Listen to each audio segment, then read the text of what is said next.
Historia de Camar y de la experta Halima. Cuentan que en la antigüedad del tiempo, pero Alá es más sabio, existía un mercader muy estimado que se llamaba Abd el-Rahman, y a quien Alá el Generoso había favorecido con una hija y un hijo. Dio el nombre de Estrella de la Mañana a la niña, en vista de su perfecta belleza, y de Camar al niño por ser éste absolutamente como la luna. Pero cuando crecieron el mercader Abd el-Rahman, al ver cuántos encantos y perfecciones les había concedido Alá, tuvo por ellos un miedo infinito al mal de ojo de los envidiosos y a las argucias de los corrompidos, y los encerró en su casa hasta la edad de 14 años, sin permitirles ver a nadie más que a la vieja esclava que les cuidaba desde niños. Pero un día en que, contra su costumbre, el mercader Abd el-Rahman parecía predispuesto a expansiones, su esposa, madre de los hijos, le dijo: «Oh padre de Camar, he aquí que nuestro hijo Camar acaba de llegar a su nubilidad, y en adelante puede comportarse como los hombres, pero tú no has reparado en ello. ¿Es una muchacha o un muchacho? Di». Y el mercader Abd el-Rahman, extremadamente asombrado, le contestó: «Un muchacho». Ella dijo: «En ese caso, ¿por qué te obstinas en tenerle oculto a los ojos de todo el mundo como si fuese una muchacha, y no le llevas contigo al zoco, y le haces sentarse junto a ti en la tienda para que empiece a conocer gente, y la gente le conozca, y sepa así, por lo menos, que tienes un hijo capaz de sucederte y de llevar a buen fin los negocios de venta y compra? De no ser así, cuando termine tu larga vida, pluguiera Alá concedértela sin fin, ninguno sospechará la existencia de tu heredero, quien por más que diga a la gente: «Soy hijo del mercader Abd el-Rahman», verá que le contestan con una incredulidad indignada y justificada: «No te hemos visto nunca, y nunca oímos decir que el mercader Abd el-Rahman hubiese dejado hijos, ni nada que de lejos o de cerca se pareciese a un hijo». Y entonces, oh calamidad sobre nuestra cabeza, el gobierno vendrá a incautarse de tus bienes y privará a tu hijo de lo que le corresponde. Y tras de hablar así con mucha animación, continuó en el mismo tono: «Y lo mismo ocurre con nuestra hija Estrella de la Mañana. Yo quisiera darla a conocer a nuestras relaciones, en espera de que sea pedida en matrimonio por la madre de algún joven de su condición, y podamos a nuestra vez regocijarnos con sus esponsales. Porque el mundo, oh padre de Camar, se compone de vida y de muerte, e ignoramos cuál será el día de nuestro destino». Al oír estas palabras de su esposa, el mercader Abd el-Rahman reflexionó una hora de tiempo. Luego levantó la cabeza y contestó: «Oh hija del tío, nadie puede rehuir el destino atado a su cuello. Pero bien sabes que, si guardé así a nuestros hijos en la casa, fue sólo porque temía por ellos al mal de ojo. ¿A qué, pues, reprocharme mi prudencia y olvidar mi solicitud?». Ella dijo: «Alejado sea el maligno, el maléfico.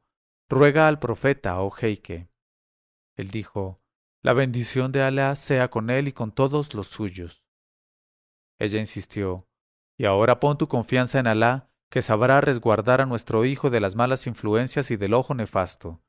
Y por cierto que aquí tienes el turbante de seda blanca de Mosul que he confeccionado para Camar, y en el cual he tenido cuidado de coser el estuche de plata que guarda el rollito de versículos santos, preservador de todo maleficio. Puedes, por tanto, llevarte hoy sin escrúpulos a Camar para hacerle visitar el zoco y enseñarle por fin la tienda de su padre». Y sin esperar el asentimiento de su esposo, fue a buscar al muchacho, a quien ya se había cuidado de vestir con sus mejores ropas, y le condujo entre las manos de su padre, que se dilató y se esponjó a su vista, y murmuró: «Mashallah, el nombre de Alá sobre ti y alrededor de ti, ya Camar». Luego, convencido por su esposa, se levantó, le cogió de la mano y salió con él. Y he aquí que en cuanto franquearon el umbral de su casa y dieron algunos pasos por la calle, se encontraron rodeados por los transeúntes que, al verlos, se paraban turbados hasta el límite extremo de la turbación a causa del adolescente y de su belleza, llena de condenación para las almas. Pero aún fue más cuando llegaron a la puerta del zoco. Allí los transeúntes dejaron en absoluto de circular, y unos se acercaban para besar las manos a Camar, después de las alemas al padre, y otros exclamaban: Ya Alá.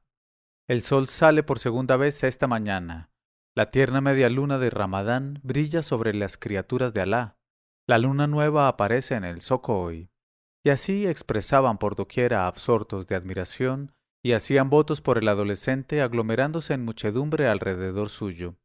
Y por más que el padre, lleno de cólera reconcentrada y de confusión, les apostrofaba y denostaba, ellos no hacían caso y seguían contemplando la belleza extraordinaria que hacía su milagrosa entrada en el zoco aquel día de bendición.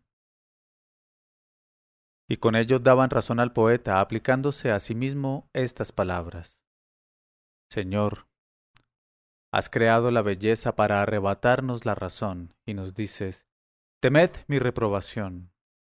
Señor, eres manantial de toda hermosura y te gusta lo que es hermoso. ¿Cómo se arreglarían tus criaturas para no amar la belleza o reprimir su deseo ante lo que es bello? Cuando el mercader Abd el-Rahman se vio de aquel modo entre filas compactas de hombres y mujeres, de pie entre sus manos y contemplando inmóviles a su hijo, llegó al límite de la perplejidad y mentalmente se dedicó a abrumar de maldiciones a su esposa y a injuriarla con todas las injurias que hubiese querido lanzar a aquellos importunos, haciéndola responsable de aquello tan enfadoso que le ocurría.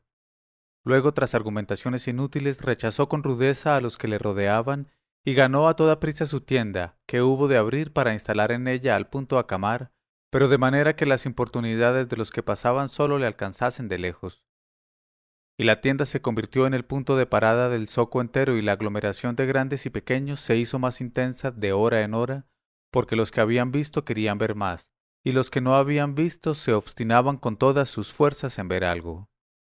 Y he aquí que a la sazón avanzó hacia la tienda un derviche de mirada extática, que en cuanto divisó al hermoso Camar sentado junto a su padre, y tan hermoso, se detuvo, lanzando profundos suspiros y con voz extremadamente conmovida recitó esta estrofa.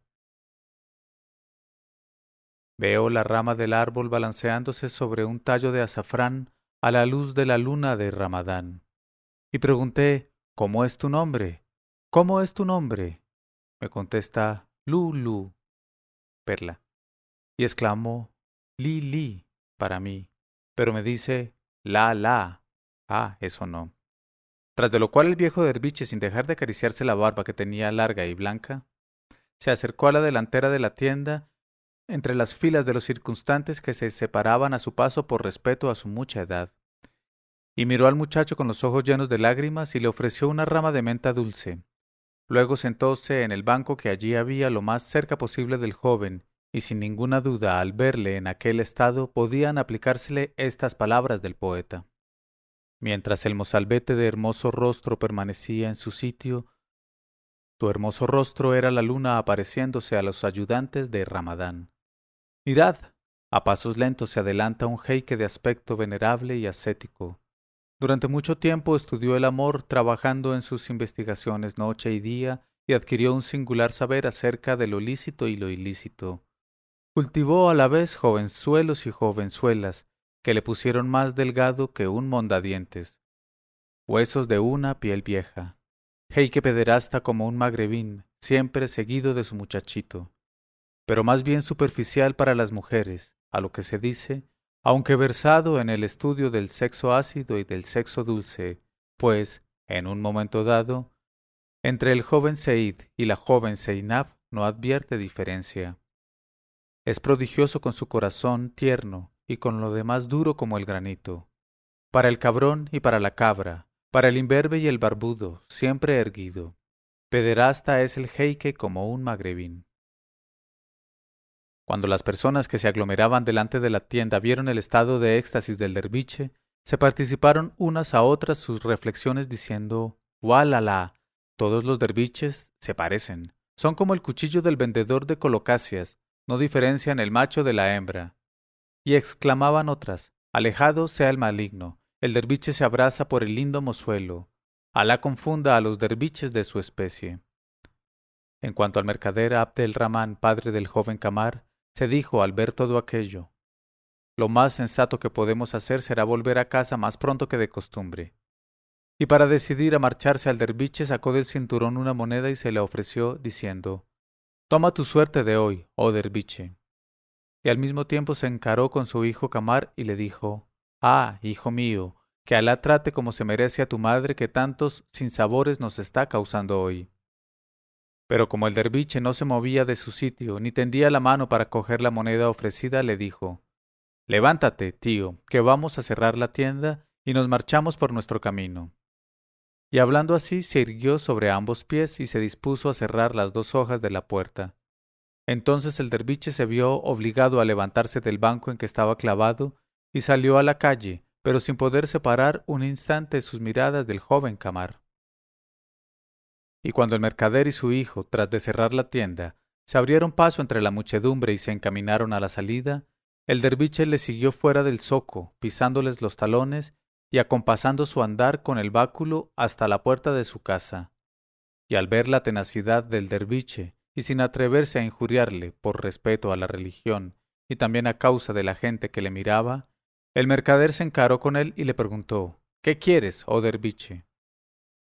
El aludido contestó: «Oh mi señor, deseo con vehemencia ser esta noche invitado tuyo, y ya sabes que el invitado es el huésped de Alá, exaltado sea». Y dijo el padre de Camar: «Bienvenido sea el huésped de Alá, entra pues, oh derviche». Pero se dijo para sí, aparte: «Por Alá, que me enteraré de lo que persigue.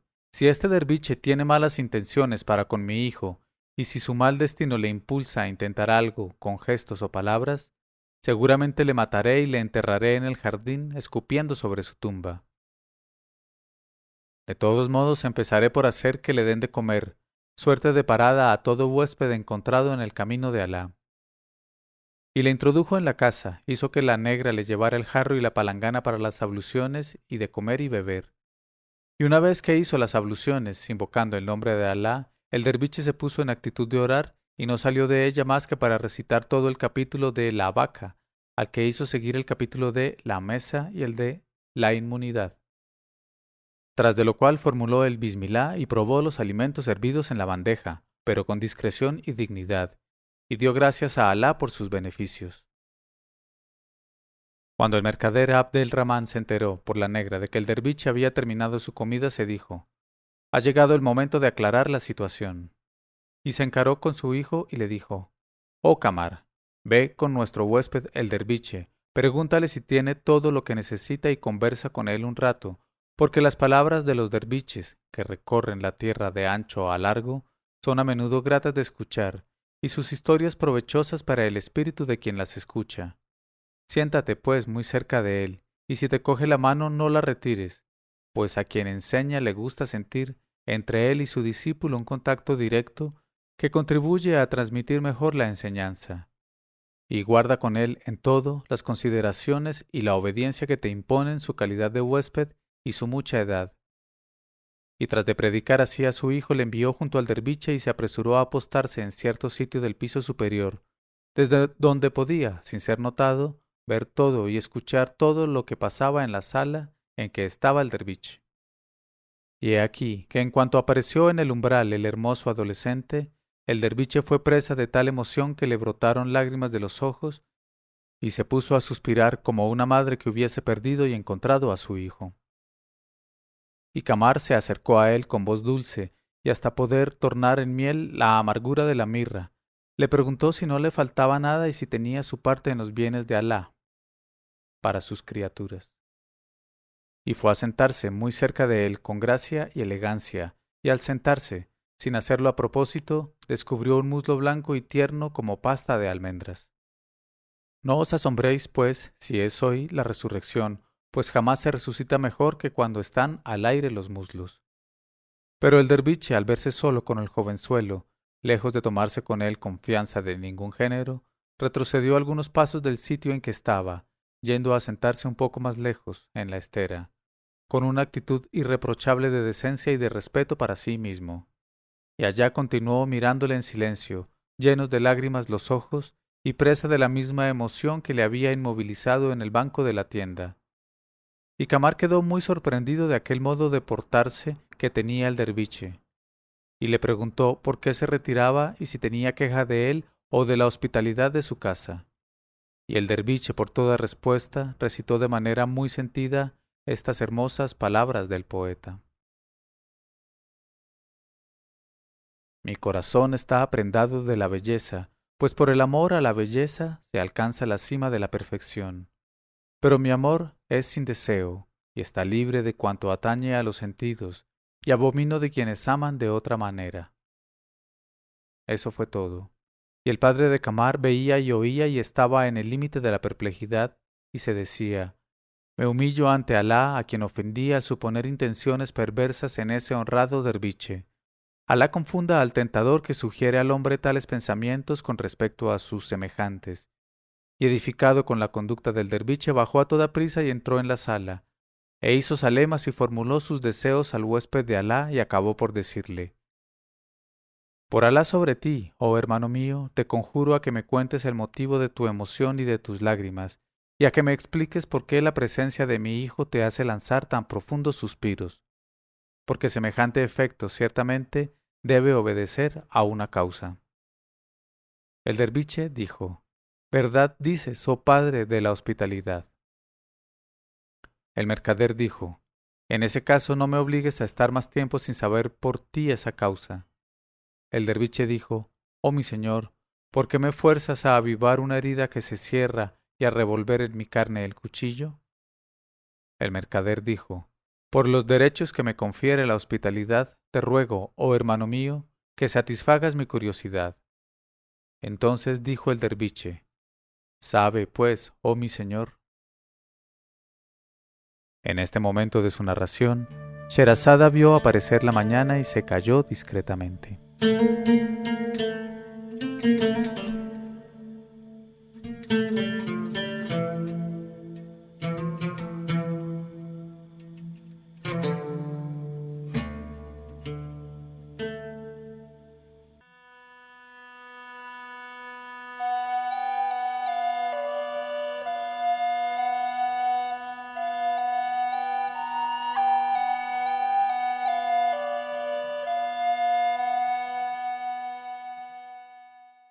Pero cuando llegó la 782ª noche, ella dijo, entonces dijo el derviche, sabe pues, oh mi señor, que soy un pobre derviche que peregrina continuamente por las tierras y las comarcas de Alá, maravillándose día y noche con la obra del Creador. Y he aquí que un viernes por la mañana me condujo mi destino a la ciudad de Basra. Y al entrar en ella observé que los zocos y las tiendas y los almacenes estaban abiertos, con todas las mercancías expuestas en los escaparates, así como todas las vituallas, y en general cuanto se vende y se compra, cuanto se come y se bebe. Pero también observé que ni en los zocos ni en las tiendas se veían huellas de mercader o de comprador, de mujer o de muchacha, de yente o de viviente, y estaba todo tan abandonado y tan desierto, que en ninguna calle había ni siquiera un perro o un gato o un grupo de niños jugando, sino por doquiera la soledad y el silencio, y sólo la presencia de Alá. Y me asombré de todo aquello y dije para mi ánima, ¿quién sabe a dónde han podido ir los habitantes de esta ciudad, con sus gatos y sus perros, para abandonar de tal manera en los escaparates todas estas mercancías? Pero como me torturaba interiormente un hambre horrible, no me entretuve en estas reflexiones y escogiendo el mejor escaparate de repostero, comí lo que me deparaba mi suerte para satisfacción de mis anhelos de repostería. Tras de lo cual me dirigí a un escaparate de asados y me comí 2 o 3 chuletas de cordero cebado y 1 o 2 pollos asados, que todavía conservaban el calor del horno, con algunos panecillos tostados, como en mi vida los había probado mi lengua de derviche peregrino, ni los habían olido mis narices, y di gracias a Alá por sus dones sobre la cabeza de sus pobres. Luego subí a la tienda de un mercader de sorbetes y me bebí 1 o 2 jarras de cierto sorbete perfumado con nat y con benjuí, solamente para acallar las primeras solicitaciones de mi gaznate, que desde hacía tanto tiempo había olvidado las bebidas de los ciudadanos ricos. Y di gracias al bienhechor, que no olvida a sus creyentes, y les da en la tierra un anticipo de la fuente salsabil. Cuando me hube tranquilizado interiormente de aquel modo, me puse a reflexionar acerca de la extraña situación de aquella ciudad que, a no dudar, Debía haber sido abandonada por sus habitantes hacía unos instantes nada más. Y mi perplejidad aumentaba con mis reflexiones, y comenzaba a sentir mucho miedo del eco de mis pasos en aquella soledad, cuando oí resonar un rumor de instrumentos musicales que avanzaba precisamente en dirección mía, como podía percibirse escuchando con detenimiento. Entonces, con el espíritu un poco turbado por las cosas asombrosas de que yo era único testigo, no dudé de que estaba en una ciudad hechizada y de que el concierto que oía lo daban los efrits y los gen malhechores, que Alá los confunda. Y víctima de un miedo atroz me precipité al fondo de un granero y me escondí detrás de un costal de habas. Pero como en mí era natural, oh mi señor, estar bajo la dominación del vicio de la curiosidad, que Alá me perdone, me situé a pesar de todo de manera que pudiese mirar a la calle desde atrás del costal para ver sin ser visto.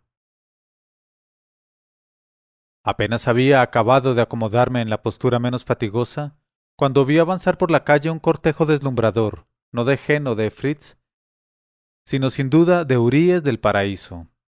Eran 40 jóvenes de rostro de luna que avanzaban con su belleza sin velos, en 2 hileras, a un paso que por sí solo constituía una música, e iban precedidas de un grupo de tañedoras de instrumentos y de danzarinas que llevaban el compás de la música con sus movimientos de pájaros, porque pájaros eran, en verdad, y más blancas que las palomas y más ligeras, ciertamente, pues podían ser tan armoniosas y tan aéreas las hijas de los hombres, y no pertenecían más bien a ciertas especies llegadas del palacio de Hiram de las columnas o de los jardines del Edén, para encantar la tierra con su estancia.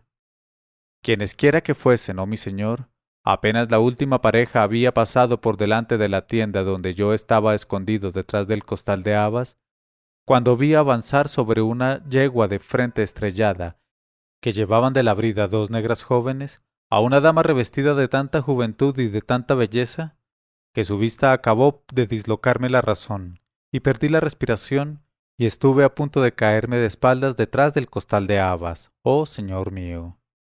Y deslumbraba aún más ella, porque sus vestiduras estaban sembradas de pedrerías, y sus cabellos, su cuello, sus muñecas y sus tobillos desaparecían con el resplandor de los diamantes, y los collares y pulseras de perlas y gemas preciosas.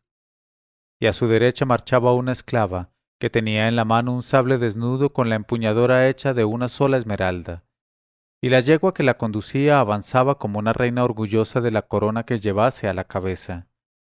Y la visión de esplendor alejóse inmediatamente, dejándome un corazón apuñalado por la pasión, un alma reducida para siempre a la esclavitud, y unos ojos que recuerdan y dicen al ver cualquier belleza, ¿quién eres tú en comparación con ella? Cuando el cortejo se perdió de vista por completo y la música de las tañedoras de instrumentos no llevó hasta mí más que sones lejanos, me decidí a salir de detrás del costal de habas y de la tienda a la calle.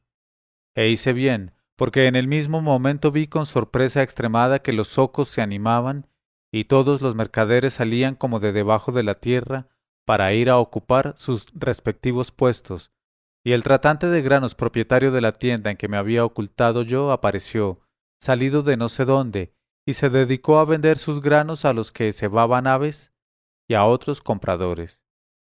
Y yo cada vez más perplejo me decidí a abordar a un transeúnte y a preguntarle qué significaba el espectáculo de que fui testigo y el nombre de la dama maravillosa que montaba en la yegua de frente estrellada.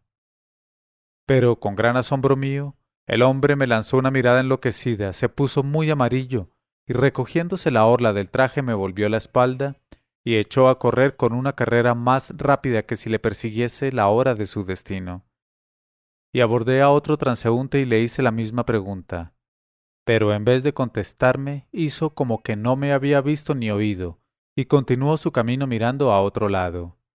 Y todavía interrogué a una porción de personas más, pero ni una quiso responder a mis preguntas, y todo el mundo huía de mí como si saliese yo de una fosa de excrementos, o como si blandiese una espada cercenadora de cabezas.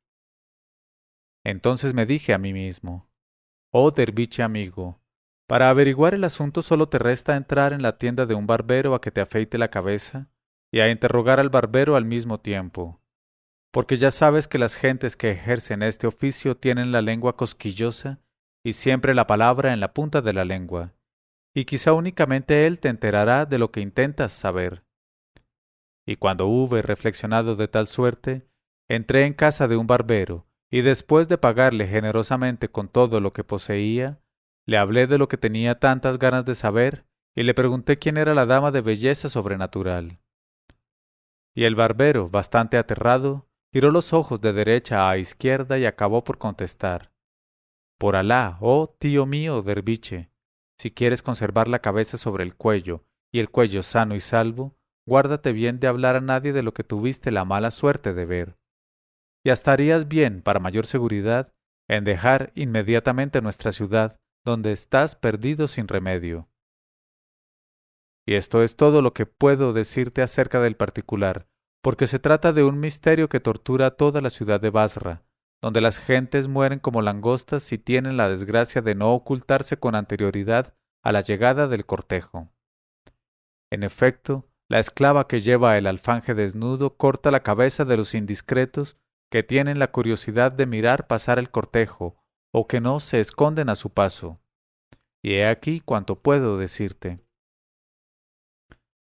Entonces yo, oh mi señor, cuando el barbero hubo acabado de afeitarme la cabeza, abandoné la tienda y me apresuré a salir de la ciudad, y no tuve tranquilidad hasta que me hallé muy lejos, y viajé por tierras y desiertos hasta que llegué a vuestra ciudad, y tenía siempre habitada el alma por la belleza entrevista, y pensaba en ella día y noche, hasta el punto de que con frecuencia me olvidaba de comer y de beber. Y en esta disposición fue como acerté a pasar hoy por delante de la tienda de tu señoría, y vi a tu hijo Camar, cuya hermosura me recordó de una manera exacta la de la joven sobrenatural de Basra, a quien se parece como un hermano se parece a su hermano. Y me conmovió de tal modo esta semejanza que no pude contener mis lágrimas, lo cual sin duda es propio de un insensato. Y esa es, oh mi señor, la causa de mis suspiros y de mi emoción. Y cuando el derviche hubo terminado de tal suerte su relato, de nuevo rompió en lágrimas, mirando al joven Camar, y añadió entre sollozos: Por Alá sobre ti, oh señor mío, ahora que te he contado lo que tenía que contarte, y como no quiero abusar de la hospitalidad que has concedido a un servidor de Alá, ábreme la puerta de salida y déjame marchar en tal estado por mi camino. Y si me es posible formular un anhelo sobre la cabeza de mis bienhechores, pluguiera a Alá, que ha creado dos criaturas tan perfectas como tu hijo y la joven de Basra, acabar su obra permitiendo que se uniesen. Y tras de hablar así el derviche se levantó, no obstante los ruegos del padre de Camar, que le instaba a quedarse, invocó una vez más la bendición sobre sus huéspedes y se marchó, suspirando como había venido. Y he aquí lo referente a él. En cuanto al joven Camar, no pudo cerrar los ojos en toda la noche de tan preocupado como estaba por el relato del derviche, y de tanto como hubo de impresionarle la descripción que hizo de la joven. Y al día siguiente, por la aurora, entró en el aposento de su madre y la despertó, y le dijo: Oh madre, hazme un fardo de ropa, pues tengo que partir al instante para la ciudad de Basra, donde me aguarda mi destino. Y al oír estas palabras su madre empezó a lamentarse, llorando, y llamó a su esposo y le participó aquella noticia tan asombrosa y tan inesperada. Y el padre de Camar trató, aunque en vano, de hacer ponerse en razón a su hijo, que no quiso escuchar ningún argumento, y que dijo, a manera de conclusión: Si no parto enseguida para Basra, seguramente moriré. Y en vista del lenguaje tan decisivo y de resolución tan firme, el padre y la madre de Camar se limitaron a suspirar, aceptando lo que estaba escrito por el destino. Y el padre de Camar no dejó de echar en cara a su esposa todas las contrariedades que les habían ocurrido desde la hora en que hubo de escuchar sus consejos él y había conducido a Camar al zoco. Y se decía: He aquí en lo que pararon tus cuidados y tu prudencia, ya Abdel Rahmán. No hay recurso ni fuerza más que en Alá el Todopoderoso. Lo que está escrito ha de ocurrir, y nadie puede luchar contra los designios de la suerte. Y la madre de Camar, doblemente entristecida por ser víctima de los reproches de su esposo y por la pena que le producía el proyecto de su hijo, se vio obligada a hacerle sus preparativos de marcha, y le dio un saquito en que había metido 40 gruesas piedras preciosas, como rubíes, diamantes y esmeraldas, diciéndole: Lleva contigo muy cuidadosamente este saquito, oh hijo mío, podrá serte útil si llega a faltarte dinero. Y su padre le dio 90.000 dinares de oro para sus gastos de viaje y su estancia en el extranjero. Y ambos se abrazaron, llorando, y se despidieron de él. Y su padre le recomendó al jefe de la caravana que partía para el Irak. Y después de besar la mano a su padre y a su madre, Camar salió para Basra, acompañado por los votos de sus padres. Y Alá le escribió la seguridad, y llegó él sin contratiempo a aquella ciudad. En este momento de su narración, Sherazada vio aparecer la mañana y se calló discretamente.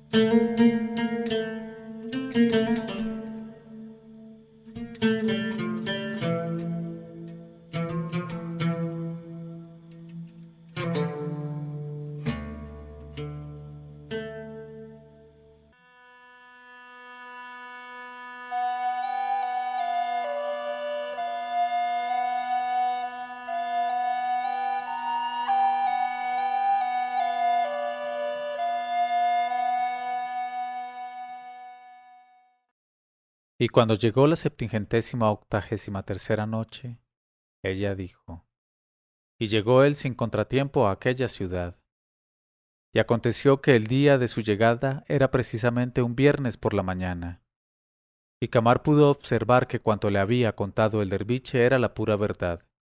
Y vio en efecto que los zocos estaban vacíos, las calles desiertas y las tiendas abiertas, pero sin vendedores ni compradores. Y como tenía hambre, comió y bebió de lo que le convino hasta la saciedad. Y apenas había acabado su comida, oyó la música y se apresuró a esconderse como lo había hecho el derviche. Y enseguida vio aparecer a la bella joven con sus 40 mujeres. Y a la vista de su belleza le poseyó una emoción tan fuerte que se cayó desvanecido en su escondite. Cuando recobró el sentido vio que los zocos estaban animados y llenos de transeúntes que iban y venían, exactamente igual que si no se hubiese interrumpido el movimiento comercial. Y detallando aún en su espíritu los encantos sobrenaturales de la joven, comenzó por ir a comprarse trajes magníficos, de lo más rico y suntuoso que pudo encontrar en casa de los principales mercaderes. Y se presentó después en el hammam, del cual salió brillante como un rey joven, tras de tomar un baño prolongado y minucioso. Y solamente entonces se dedicó a buscar la tienda del barbero que la otra vez había afeitado la cabeza al derviche y no tardó en encontrarla. Y entró en la tienda, y después de las alemas por una y otra parte, dijo al barbero: Oh padre de manos ligeras, deseo hablarte en secreto. Te ruego pues que cierres tu tienda a los clientes que tienes costumbre de recibir, y toma esto para indemnizarte de la pérdida de tu tiempo. Y le entregó una bolsa llena de dinares de oro, la cual se apresuró el barbero a guardarse en su cinturón, tras de tomarla a peso con un leve movimiento de mano. Y cuando ambos estuvieron solos en la tienda, Camar le dijo: Oh padre de manos ligeras, soy extranjero en esta ciudad, y únicamente deseo saber por ti el motivo del abandono matinal de los zocos este viernes. Y conquistado por la generosidad del joven y por su aire de emir, el barbero le contestó: Oh mi señor, se trata de un secreto que no he tratado de penetrar nunca, y hago como todo el mundo, y tengo cuidado de ocultarme todos los viernes por la mañana. Pero ya que la cosa te preocupa, voy a hacer por ti lo que no haría por mi hermano.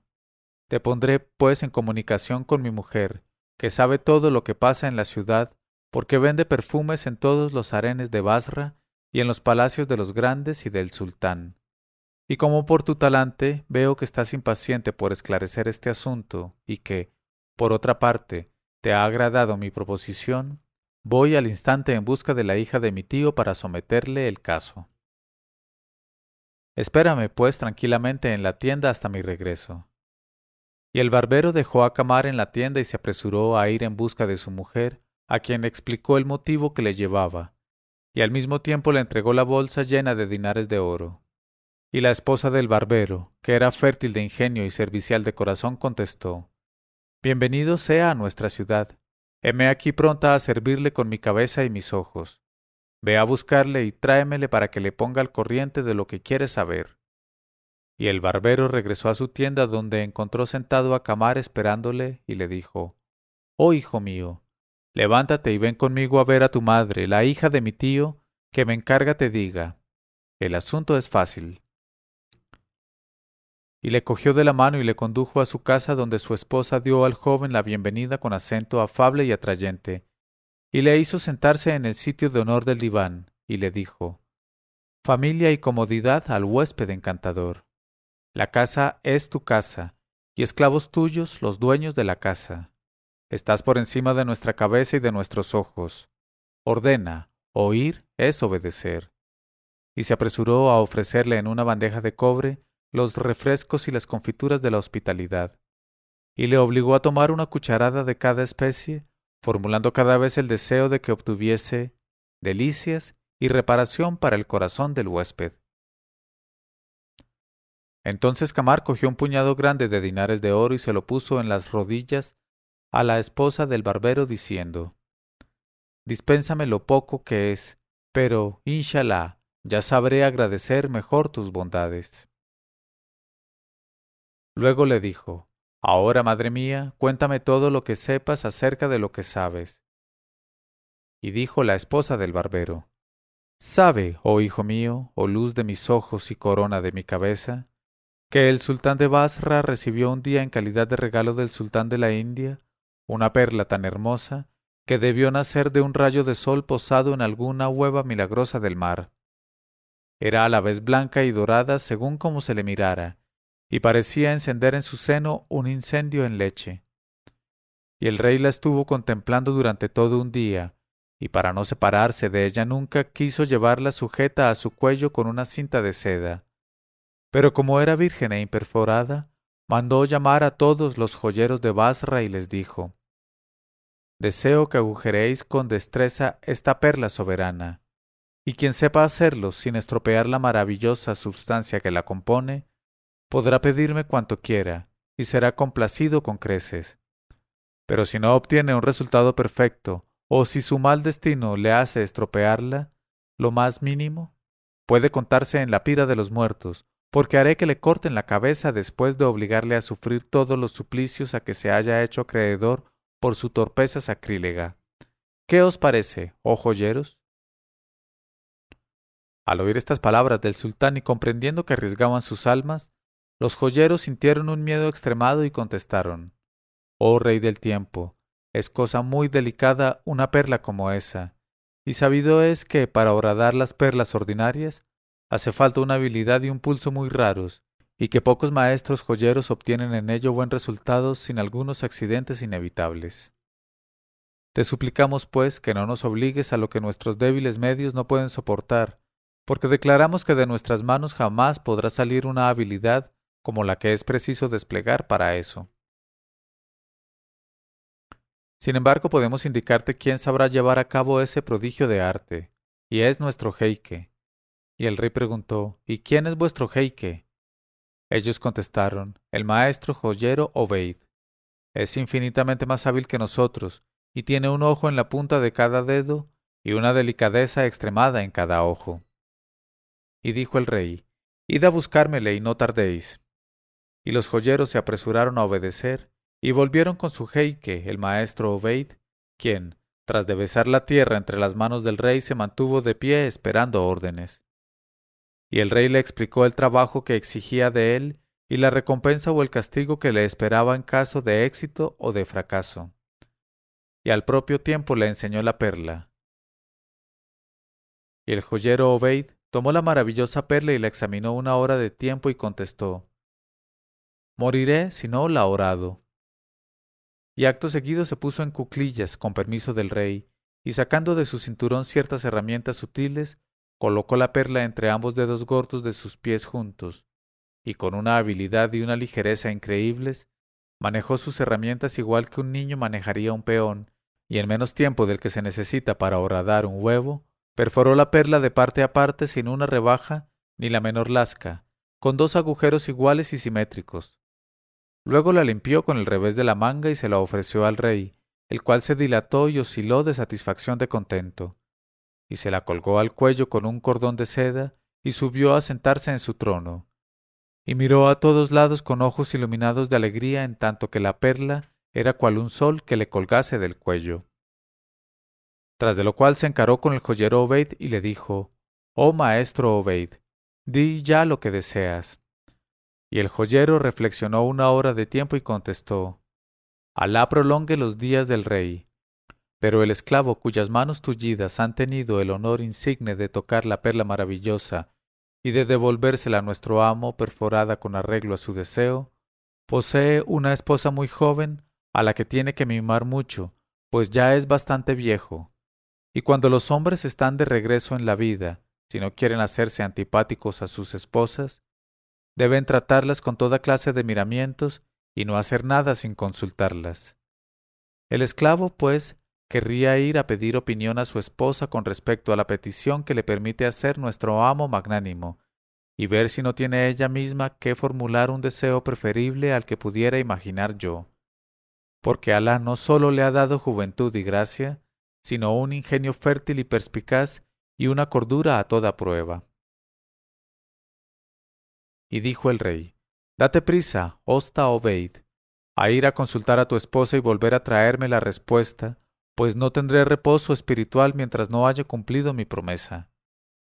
Y el joyero salió del palacio y fue en busca de su esposa y le sometió el caso. Y exclamó la joven: «Glorificado sea Alá que hace que llegue mi día antes de tiempo. En efecto, tengo que formular un deseo y poner en práctica una idea singular en verdad. Gracias a los beneficios de Alá y a la prosperidad de tus negocios, somos ricos y estamos al abrigo de la necesidad para el resto de nuestros días. Por ese lado, nada tenemos, pues, que desear, y el anhelo que quiero satisfacer no costará un dracma al tesoro del reino. Helo aquí. Ve a pedir sencillamente al rey que me dé permiso para pasearme todos los viernes con un cortejo semejante al de las hijas de los reyes, por los zocos y las calles de Basra, sin que ose nadie mostrarse entonces en la calle, so pena de perder la cabeza. Y eso es cuanto deseo del rey como recompensa a tu trabajo referente a la perla perforada». Al oír estas palabras de su joven esposa, el joyero llegó al límite del asombro y se dijo: «Alá Karim, muy sagaz tiene que ser quien pueda envanecerse de saber lo que bulle en el cerebro de una mujer». Pero como amaba a su esposa y era viejo y muy feo, además, no quiso contrariarla y se limitó a contestar: «Oh hija del tío, tu deseo está por encima de la cabeza y de los ojos. Pero si cuando pase el cortejo abandonan sus tiendas los mercaderes de los zocos para ir a ocultarse, los perros y los gatos devastarán los escaparates y cometerán otros males que han de pesar sobre nuestra conciencia». Ella dijo: «Para evitarlo, a los habitantes y guardias de los zocos se les dará orden de encerrar aquel día a todos los perros y a todos los gatos, pues deseo que queden abiertas las tiendas mientras pasa mi cortejo, y todos, grandes y pequeños, irán a ocultarse en las mezquitas, cuyas puertas se cerrarán para que nadie pueda asomar la cabeza y mirar». Entonces el joyero Obeid fue en busca del rey, y extremadamente confuso le transmitió el deseo de su esposa. Y el rey le dijo: «No hay inconveniente». Y por los pregoneros públicos hizo proclamar en toda la ciudad la orden de que los habitantes dejaran abiertas sus tiendas todos los viernes, 2 horas antes de la plegaria, y fueran a ocultarse en las mezquitas, guardándose muy mucho de mostrar en la calle sus cabezas, so pena de verlas saltar de sus hombros. Y les recomendó que encerraran a los perros y a los gatos, a los asnos y a los camellos, y a cuantos animales de carga pudiesen circular por los zocos.